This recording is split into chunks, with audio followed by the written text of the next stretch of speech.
Jefferson Robbins with NCW Life. When you're running for Douglas County Commissioner, naturally, right, you file as a Republican, but not always. Our guest today is one of 5 candidates for Douglas County Commissioner in District 2. She is running as an independent. We'll find out why. Paula Lamanna, thanks for being here. Yeah, thank you for letting me show up. Paula, tell us about yourself. If I were a voter and you wanted to win my vote, how would you introduce yourself? My name is Paula Lamanna, and I'm from Northern Idaho.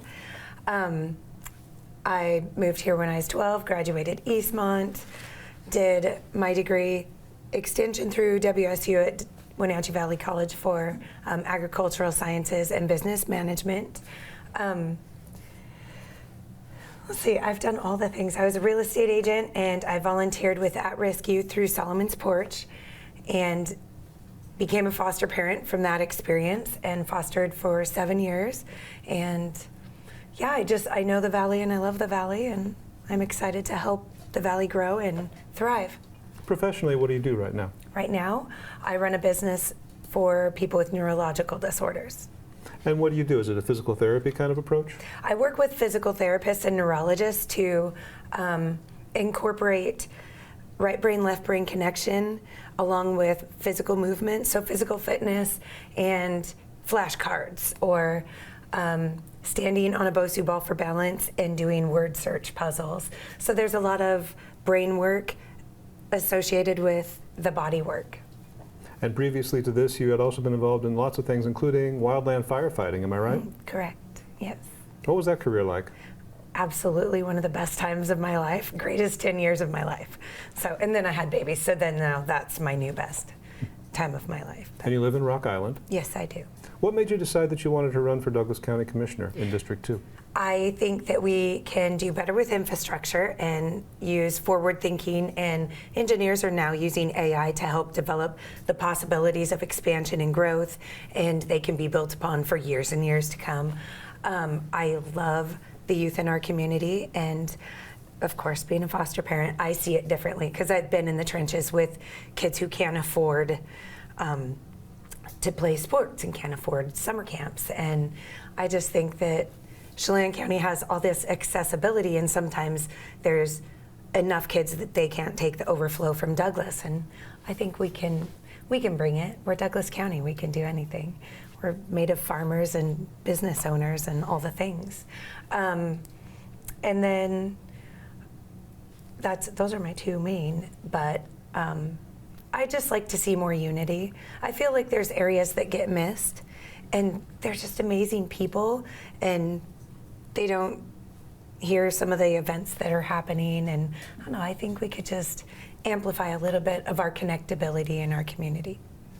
You're one of 5 candidates for this position. Everybody else is running as a Republican. You were listed as having no party preference. You're running as an independent. Why was that important to you to run as an independent? I was raised by one of each.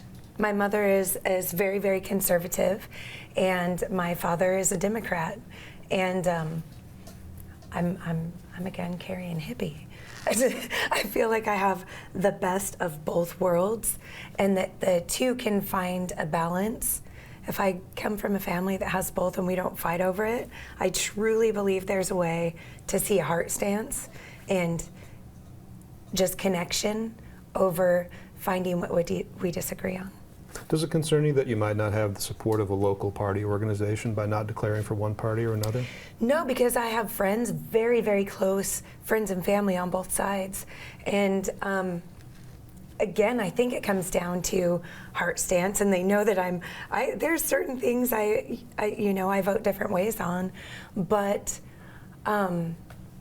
shoot, I can't say bad about either side because I truly love in my heart so many people on both sides, and we don't argue, and we don't really get into heated conversations. So that's why I feel that I agree with both sides on so many things. I really don't feel like it's a contradiction. Can you think of issues that really caught your attention that you think are crying out to be addressed in Douglas County? I think the voice of the people and allocating of funds and all of that stuff, I think those are things I would probably look a little deeper into. And I'm currently getting my certification in project management. I'm 3/4 of the way through it. And commissioner is hugely a project management position. And I think that there's ways to socially, economically, financially, and culturally see how everything will benefit the community, or if it is not, let's not utilize funds in that area or put the money into building this. You know, there's a way to find out and really do the math and figure out the answers. Has the county set any priorities in recent years that you think are misguided? You look at something that the commissioners have done and say, oh, well, if I was a commissioner, I might have voted differently. The AmeriCorps fund for $10 million is probably the one Yes. I would say, but Tell me more about that. well, I just think if we sat back and looked at how it could benefit, considering, I mean, Chelan County has so much going for them. We can have that too, I think. I believe in what we can create over there. And I think that that would have been a good stepping stone for growth in our community. There's a question about growth. Sometimes communities annex other neighborhoods into their own community. East Wenatchee was working on an interlocal agreement with Douglas County, where East Wenatchee would annex about 600 homes in the south area toward Rock Island. Douglas County, the commissioners, backed away from that last year, saying, well, this should really be by a vote of the people rather than by a vote of the county board and the city council. What's your thought on that? If annexation moves forward, how should it move forward? I do think so real estate background, you have to get all the zoning and you got to get the permitting and you've got to do all these other things with it and really look deep into it, especially the water resources, because as you go out there, it's reclamation district, wells, and then some are city county. But there's a lot to look into as far as that goes, along with water rights and how that will be broken up if it's breaking up parcels, right? Zoning. And then I do think that there should be a lot of it that goes to the people. And even when you do that, not everybody's going to win. There's always, but there's always got to be checks and balances and really go through and matrix what is the best for the community. The questions of growth sometimes are painful ones. Development is sometimes a painful one.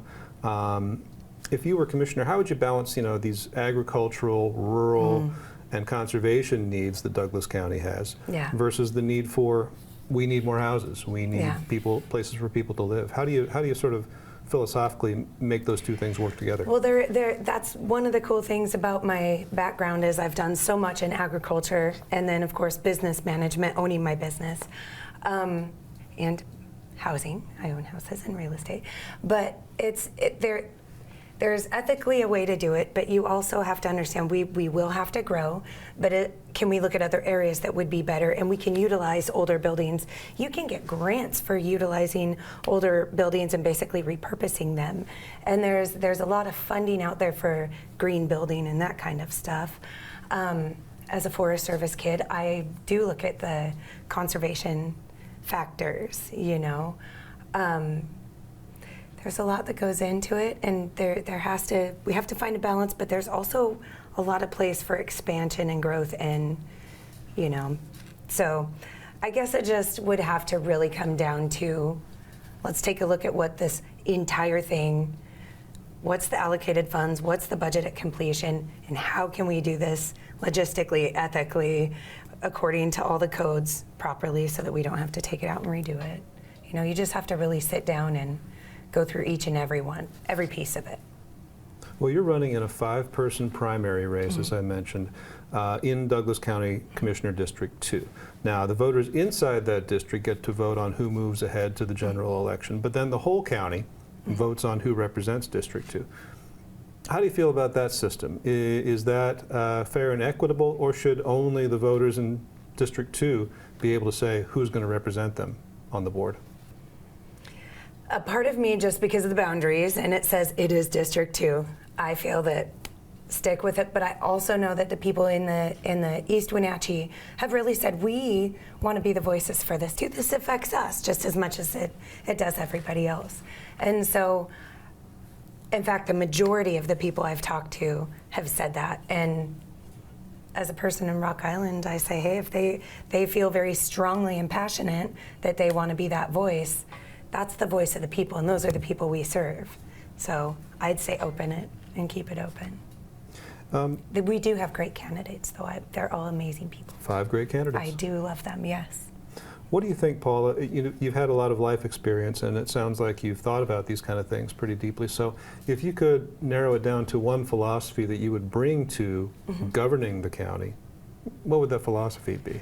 I think outside of the box for solutions. I was on my own pretty young, and this is how I've survived, is not just getting focused, really open the broad spectrum as far as creativity and solution finding for finances and grants and all of those things.